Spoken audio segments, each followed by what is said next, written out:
China could not have or would not have expected this. It has suffered not one but two major setbacks from a country that Beijing thought it could ride roughshod over. Our cover story tonight is about Bangladesh and how it is putting China in its place. Dhaka has turned down Chinese vaccine trials and cancelled a major Chinese infrastructure project. This is a lesson for China on how it cannot always have its way. This is a lesson for other countries in the region on how sovereignty should not be mortgaged for Chinese cash. And this is an opportunity for India to make China's loss its gain and further strengthen the relationship with Dhaka. Now, it's no secret that India and China are vying for influence in this region. Bangladesh has made the most of this contest, with its Prime Minister Sheikh Hasina mastering the fine art of diplomatic balance. Tonight, we'll discuss all of this. First, let me tell you what Bangladesh is doing with China. It has refused to fund a Chinese vaccine trial. We're talking about Sinovac. And we've reported on this story before on this show. China promised Bangladesh 100,000 free doses of the Wuhan virus vaccine. Sinovac is a Chinese drug maker. It wanted to run trials in Bangladesh. The money for these trials was supposed to come from the government of China. After all of these lofty promises, China did a U-turn. It demanded money from Dhaka to co-finance the trials. How did Bangladesh respond?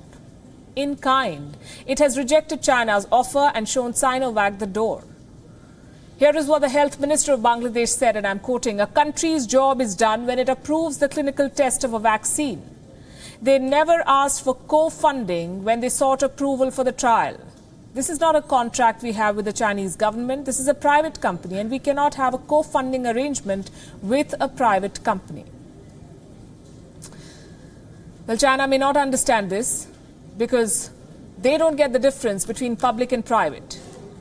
Anyway, the bad news for Beijing does not end with this one. A major infrastructure project has met the same fate. Bangladesh has cancelled the plan to develop a deep-sea port.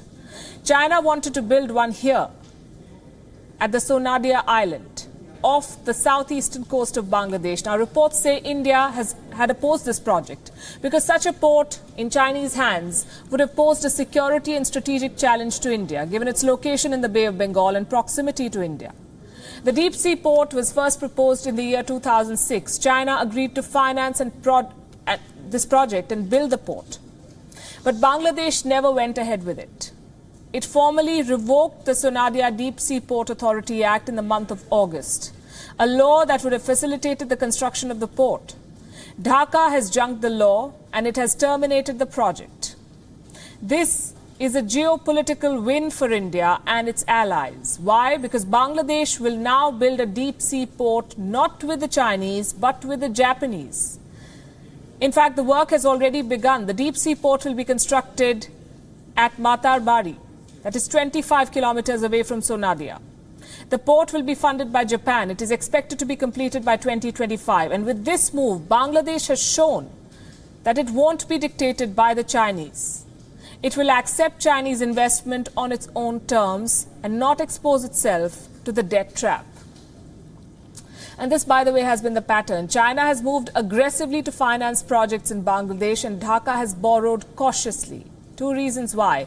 One, the fear of the debt trap. Bangladesh does not want to meet the fate of Sri Lanka and Pakistan. And two, Dhaka wants to avoid a diplomatic battle with New Delhi.